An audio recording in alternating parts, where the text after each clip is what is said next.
Health and wellness are more than a destination. They are a process and a journey of personal choice. Come hear from people out in the field, doing the work, bringing health and wellness to many. Hello, everyone. I have Rachel Warmath. She is a yoga teacher and she loves yoga. She also is an editor and a writer of books, which is so wonderful. And I have the pleasure of meeting her with my work, and I really enjoyed listening to how you got involved in yoga. And I believe we all need to find something that helps us to heal, to feel good every day. And this is your love and passion now, yoga. It is. It has been for over 10 years now, which is wild because there's few things in my life that have been in my life for that long of a period of time. And yeah, it's just been huge in my own healing journey. Oh, wonderful. So you explained to me that you did have a healing journey and you had suffered from depression and anxiety and you were feeling sort of hopeless and exhausted and you didn't know where to turn. Can you share a little bit about that journey and how you found yoga to help you heal? So during my college years, things were just really busy and, I felt a fair amount of pressure to perform and succeed and, do all of the things that a lot of college age students think about, like, what job am I going to get? What is my future going to look like? And all of that pressure just kind of caught up to me, I think. And so junior, senior year, there was a fair amount of stress. And I knew that moving my body was going to help me. I had done dance team growing up and, I was living in Chicago at the time, so it was really cold there. And I had grown up in Northern California, so I was just trying to cope with that freezing cold weather. And the hot yoga experience was really helpful to me. I found a studio where there was a really close-knit community too. I would see the same people over and over again in classes. And once I connected there and just plugged in and started going regularly, I felt a lot better. That's so nice because you connect with like-minded people too, right? And you feel somehow supported. That's wonderful. So in general, like over these 10 years, you've helped people learn now how to do it. And you've probably seen one healing story over the next. I'm curious if there's anything you want to share, like any stories that are interesting or what you saw yoga bring to people in general. Yeah, that's actually a great question. I think one of the most common things I've noticed is just the way that yoga helps people tune in with their bodies and the act of slowing down and making time to really listen. It's so powerful, regardless of what you're going through, whether it's stress that you're feeling or, maybe you have an injury that you're working through or some sort of health concern. Yoga is a practice that can help you really tap into what's going on and understand, what is this about? Like, how am I experiencing this for myself? Um, and then, I think it helps people question those self-doubting beliefs or maybe, concepts they've heard about how long it's going to take to heal or how hard it's going to be. Um, Yoga has been this practice for me of just, recognizing the power in my body and that natural inclination that the body has to heal and to want to heal. And, the example that comes to mind is I did this 8-week yoga series with a group back in Northern California, and several of the people in the class came in unable to sit cross-legged comfortably, whether it was their low back or maybe their hips were tight. And they kind of had this idea that it was going to take a really long time for that to change. And in just 8 weeks, they were like, now I can sit on the floor and I'm, feeling so much better. And 8 weeks, it's not a huge amount of time. So that was really powerful to see. Yeah, I remember once I did it, and then all we did, it was a kind of very slow yoga, it was called Kumne, and it was like more of a meditation yoga, like a movement yoga, slow. And all we did was move really slow, but then like I felt so different afterwards. It was crazy, actually. I almost felt more different after that than I did at the quicker yoga. You know, it was it wasn't even yin, it was so slow. I mean, the whole class you were going down, for instance, or you were like it almost was hard to hold those positions for so long. And it was quite incredible. But I loved it. I mean, because it was surprising. But I'm curious. So that was something I experienced, and I've done a lot of yoga too. But could you go through like all the different types of yoga, like for others who are listening? Because I know you mentioned hot yoga already. What is that like? Because I've never even done that. So I'm also afraid of too hot. Yeah, the heat definitely, if the heat doesn't appeal to you, I think that right there is a sign to just try something different. You know, it adds so much intensity, and a lot of us don't need more intensity in our lives. So you just get super hot. It can be. It really varies depending on the studio. There's a style of yoga called Bikram yoga that it's traditionally taught in a room that I think is 102 degrees or something crazy like that with a high humidity as well. Um, but you'll also see studios that do a vinyasa class, which is a flow class, and the temperature can be, 85 and up. So it really kind of depends on the studio. And you're sweating the whole time. Hmm. Yeah, the heat adds a component of, cardio. Your heart rate is up a bit, and it does limber up your muscles. You can feel a difference there, but heat is not required to practice yoga, and I think traditionally it wasn't a thing that people did. It feels like a very Western approach. What about yin versus like yin yoga versus the more active yoga? So yin yoga, you're gonna have longer holds, fewer poses in the class because you're spending longer in each pose. And one great thing about yin is that you'll often use a lot of props. So you'll have a bolster, which is kind of like a pillow, a strap, blocks, things like that to help put your body in a position where it is supported and you're not really using muscular effort to hold the pose. You're sinking into that pose and just staying still for a while. And what that does is it helps you get into those deeper layers of tissue in the body. And yeah, it's a totally different experience. It can be very uncomfortable for people to be still like that. We want to fidget or like move on to the next thing. Um, but yin is a great option. You'll also sometimes see it called restorative, or sometimes people will have a slow flow class, which is like a mix of vinyasa with a slower pace, maybe. So it's not totally slow. It's like middle. Yeah, it really just depends on the studio and the teacher, I would say. And for the most part, studios are great about having a class description that meets the actual class itself. But that's something I try to be aware of. If you're not sure what a class is, you can always ask and find out more information. And You shouldn't go to something too hard because I know, for instance, with me, I started with yin, but then one day the yin teacher was sick. And then I went to a really high level and I hurt myself. So then I couldn't go back. Yeah, because it was like ridiculous. I should have never done that. But I was just missing my yoga that day and I thought, oh, how different could it be? And it was so different. yeah, that's actually a great point too. I think a lot of us in a class, we feel that peer pressure to do what everyone else is doing or do what the teacher says. And one thing I like to remind people who are new is just you have permission to skip things. You have permission to modify things or to just kind of sit back and observe, so that you understand what's going on.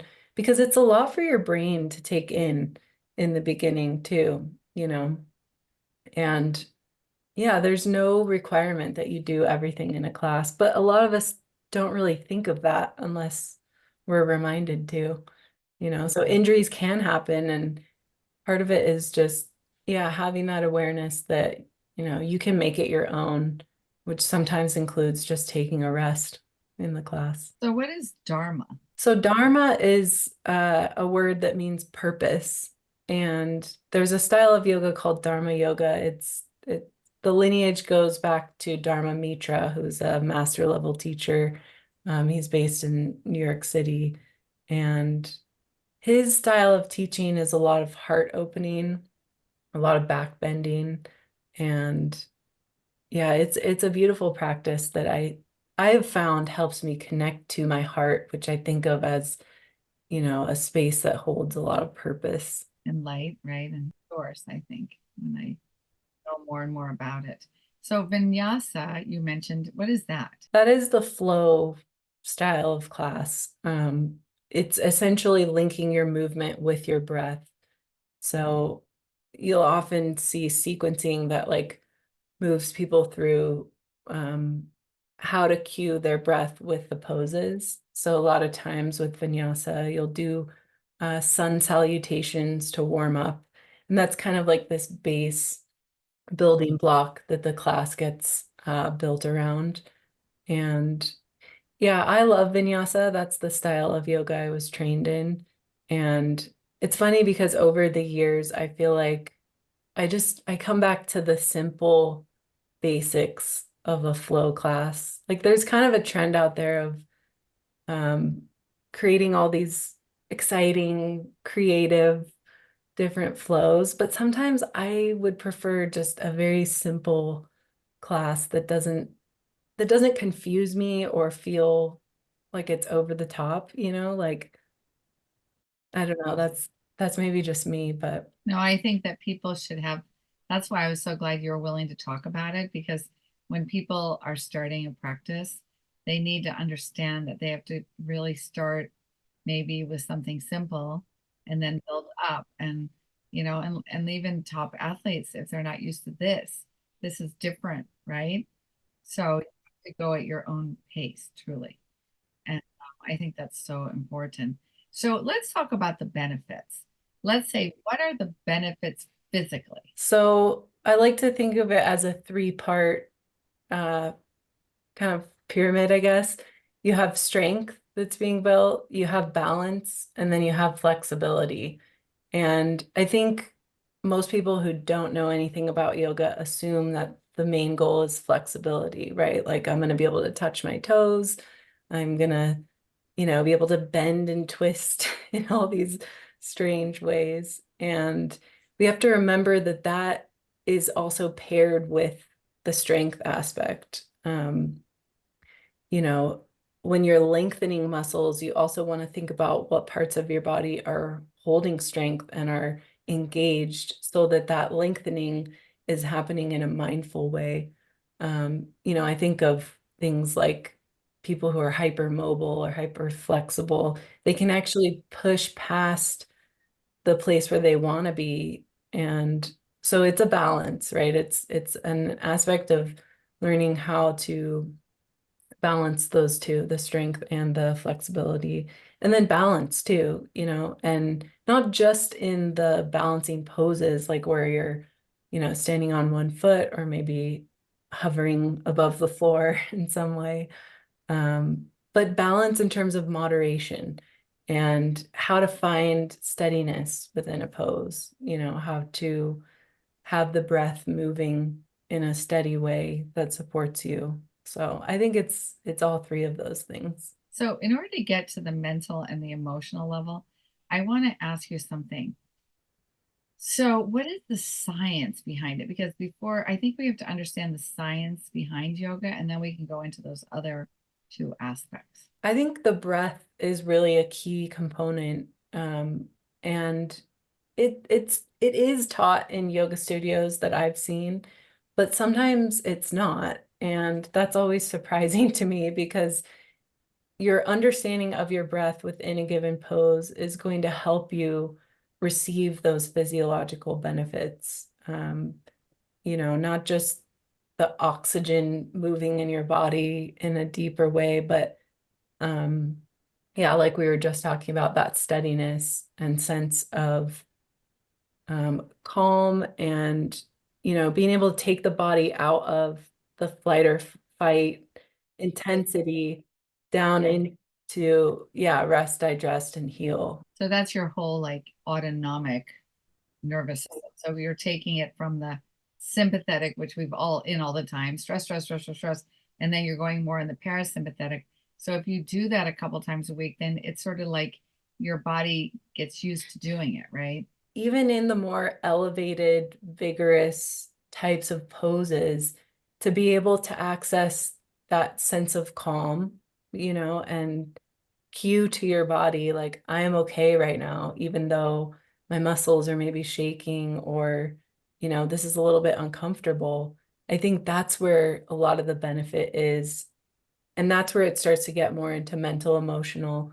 It's like if I'm able to control my experience, even just a little bit for a little bit, I can take that tool with me out into my life and be more resilient in those moments of uncertainty, discomfort. It's interesting because I remember one of my first years, there were two things. The first thing, physically, I was having trouble losing weight.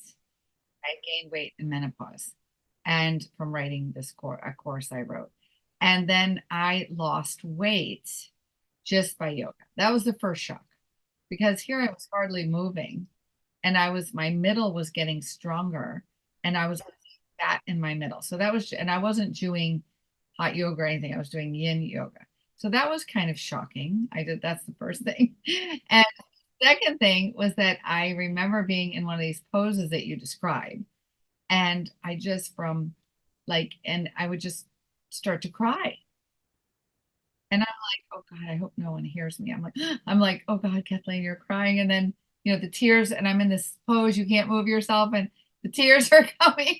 And I'm like, oh God, this is horrible. And I'm sniffing. Oh my gosh. But then I was like, then it happened once in a while. And I was thinking, okay, is this happening because it's releasing the stuck emotion? And I think it was. Absolutely. Yeah, those are the moments that I love as a yoga teacher. Not that you have to be crying, like, of course, I don't want anyone to be suffering, but that is a huge sign that the practice is working and that, you're able to access deeper parts of you that have been stuck. And we hold things in our bodies. The hips, for example, we hold a lot of emotions in our hips. And sticking with the practice and feeling safe enough in that environment to let your guard down to where the tears can come. Yeah, that is super powerful. And it can be uncomfortable, it can feel awkward, like, are people going to notice? It's good to acknowledge it because I think sometimes it catches people off guard. Well, no one tells you about me. Yeah. Well, and we talked about that in my yoga teacher training, and I'm glad that we did. As the teacher in those moments, it can be helpful to just place a box of tissues and allow that person to have their experience, like not to come over and talk to them really. Just let them be where they are. And yeah, to me, that's very natural. Like that would not make me feel uncomfortable at all. But I was thinking, well, I felt a little bit like, oh, are they going to think I'm crying and I'm disturbing them? And I also thought this is kind of a private thing to be crying like this, but I'm in a public. So it became kind of awkward. But then after the first time, it would happen once in a while, and I was just more aware. And then also, I do think that it was always when I was bending over and your stomach, it was, I felt like I was holding emotions in my stomach, like anxiety and stress. And so I started realizing that. And I think now, I teach that your digestion is your emotional processing center. And now I understand. Yeah, and that's so interesting that the forward folds were doing that. And then you probably were more aware, okay, if there's forward folds coming up in this class, maybe that's going to happen. Well, I just sort of accepted. But when I was doing a more active yoga, it never happened.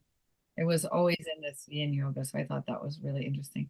But mentally, obviously, you're in these poses and you're thinking about your body. You get out of your mind, right? Like thinking all day long, suddenly you're just like in this moment of, oh, is my hand in the, oh, that hurts a little, you're more in your body. And that grounds you, I think. Hmm. Yeah, I had a teacher who would sometimes say, like, let's do this class from the neck down, forget about your head for a moment, which we don't ever, I mean, we don't often do that. But I think too, the breath can be an access point for that, where you become so focused on what's happening in your breath that it does allow the mind to settle, um, and slow down the thoughts, fewer thoughts. There will still be thoughts, but it definitely helps you connect to your body in a much deeper and just very present kind of way. Because what else can you think about if you're in Warrior Two or, you know, a forward fold and you're just like, man, this is what I feel right now. You're feeling your hip and you're like, oh, breathe to your hip. Now, I'm curious, you help first responders. So obviously that's a very stressful job. So can you share a little bit about that? Yeah, so the organization that I work with is called Yoga for First Responders, and they're a nonprofit. They're in a lot of places around the country now and even internationally, I think. So it's been amazing to see them grow and, flourish in different places. But we work a lot with EMS people, veterans, and also, firefighters, police, people in all of those kinds of roles where they are in an environment where they're giving a lot all the time. And they also tend to have hypervigilance where their guard is up because, they're in situations that are unsafe. Um, and so for a lot of them, yoga is a great way to bring that guard down in a mindful, trauma-informed way and de-armor a bit, as we sometimes describe it, and allow them space to process some of the things that they've experienced. But it's also highly practical in the sense of, you need core strength to do a lot of the activities that they do. Take a police officer, for example, who wears a heavy belt around his or her waist. They tend to have like back pain from things like that. And yoga can be a practical way for them to put their body in some of those awkward positions that they have to deal with and have more strength, have more flexibility, to be able to do those tasks. But it's such a meaningful population to be able to work with, because they give so much. I know because I was a nurse for many years and I worked in the emergency room and we worked with them. And of course, I wish that all nurses and doctors got a little of this help because I tell you, I also was very tiny when I was young and I was lifting these women who were like pregnant with four babies. And it was, nobody really teaches you. You just move all the time in these weird ways and you're working these long shifts. And I mean, I was totally, after those 12 years, burnt out with all those, the things I did in the hospital. So I definitely think all first responders, all people who work night shifts on their feet, they could use this. We didn't know at the time, I'm much older now. And so I think we've learned a lot. Yeah, and it is, part of it is getting around that stereotype too of what yoga is. Most people think of a very flexible, bendy person or someone who's totally zen, who has, no problems and can just meditate all day. And so part of it is just helping people understand that yoga is more than that. It's a tool not just for your body, but for your mind. And, you know, helping I love helping people who have been really skeptical of yoga, or maybe they even had a bad experience to start. Unfortunately, that does happen. Maybe you go to a studio where you don't feel welcome, or the teacher is not giving modifications so that you feel like you can access it. That's one thing that working with Yoga for First Responders has taught me is like, yeah, people are coming into it with preconceived notions or just flat out feeling like this isn't for me, this can't help me kind of a thing. And then they're sometimes surprised by how it does help, or, it's different than they expect. We're not just sitting on the floor the whole time, and you don't need to be hyper flexible to do yoga. That's part of what it's helping you with. It's helping you gain flexibility, but also strength and also balance. So yeah, it's been very meaningful work for me to get to work with yoga for first responders. Wonderful. I can imagine, Rachel.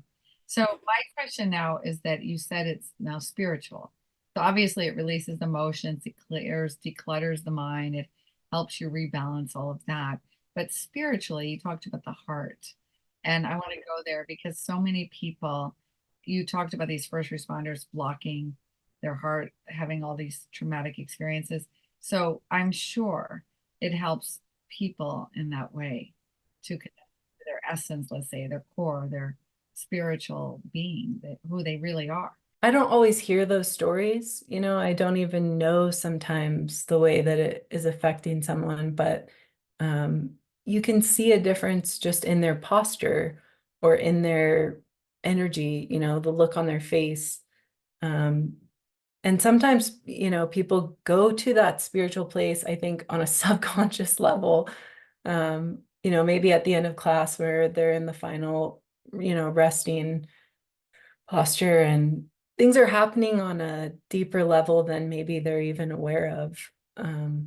But yeah, both in yoga studios and, situations with first responders, I've seen powerful shifts happen for people.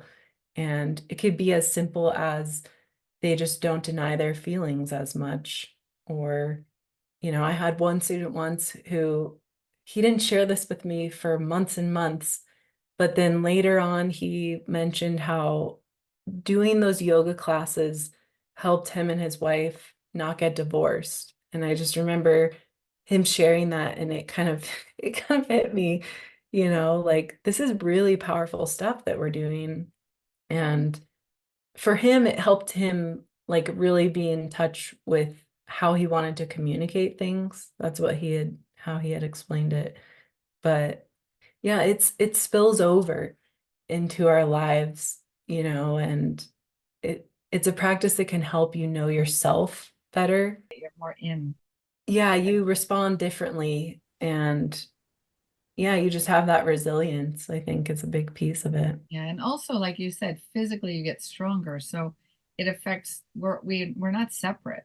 Our physical, mental, emotional, spiritual are connected. So my experience with it, it's integrative.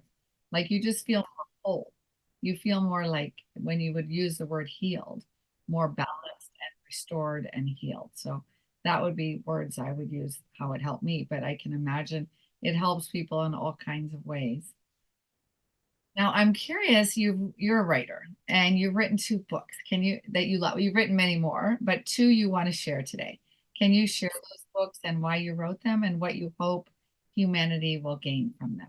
Yeah, so the first is a book called Creating Confidence, and it's a practical guide for aspiring yoga teachers.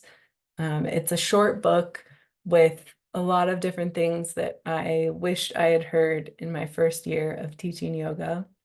And, as a new teacher, I was trying to find my voice, trying to find, what makes me unique as a teacher. How do I do that while comparing myself to everyone else? How do I bring down the amount of nervousness that I would feel before a class? And so it's a lot of things on those themes, of how to really simplify your approach to integrate what you've learned during your teacher training without it being too overwhelming. So I would say that book is really geared towards yoga teachers, but it's about confidence and it can relate to really a lot of different areas of life. I'm thinking about writing a version that's more general so that it could apply to anything, like say you're trying to build career confidence or things like that. But anyways, that's the first one. And then my most recent book is called Alive in the Fire, and it's a memoir. It is a collection of healing stories from my own experience and my own relationship to my body. Um, so that one is a very personal book. What I love about it too is that it's both my story and an invitation to the reader to think about your story. So each chapter ends with reflection questions. And then at the back of the book, there's a series of writing prompts as well, um, with the hopes that, someone reading my story could also reflect on, what chapter of life am I in? Where am I going? What do I need? Um, so that book, it's for anyone, but I would say it's especially for women in their 20s and 30s who are spiritual seekers and, maybe have been through difficult experiences that they're trying to process and understand. If you read that book and do those writing exercises, you'll emerge different from when you started it. Oh, that's so beautiful. Thank you, Rachel. And we'll put the links down below. Tell me a little bit about your online community. So I have an online community called Move Right Heal, and it is a space where people can explore the intersection of wellness and creativity. So kind of building off of everything we've been talking about in this conversation, it's a space where I teach yoga online. I encourage people to walk and do things like get to the gym, but it's also a way to boost your creativity and productivity and see how those physical movement practices inform, how we work and how we create art and things like that. So it's a holistic space where you can explore what you have going on in life and be around other people who are on a similar path of transformation. Oh, and that is so important right now because the world is going crazy. So it's kind of nice to have people that are like-minded, right? That's so beautiful. And I guess I just want to end, and I'm really grateful for all the things you've shared today.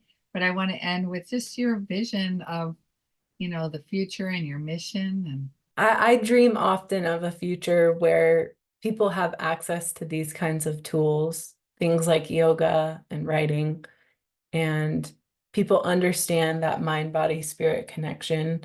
They do have a community of people that understand that and can support them in that. Um, I think there's so many tools out there, but everyone's a little bit different. So it's really just a matter of finding what works for you and plugging into that, finding a way to practice often and feel a sense of devotion and gratitude for those things that help you heal and like you said, feel whole. We all already are whole, but we get disconnected from that in all sorts of ways. And so, yeah, I dream of a life in a world where people feel whole and they take care of themselves and, they have compassion for themselves as well as for others. And yeah, it's such a gift to be able to talk about these things. And I just appreciate being able to share. So thank you. thank you, Rachel. I think it's so beautiful how you said that. And yes, if we can take care of ourselves, we can take care of each other better. True.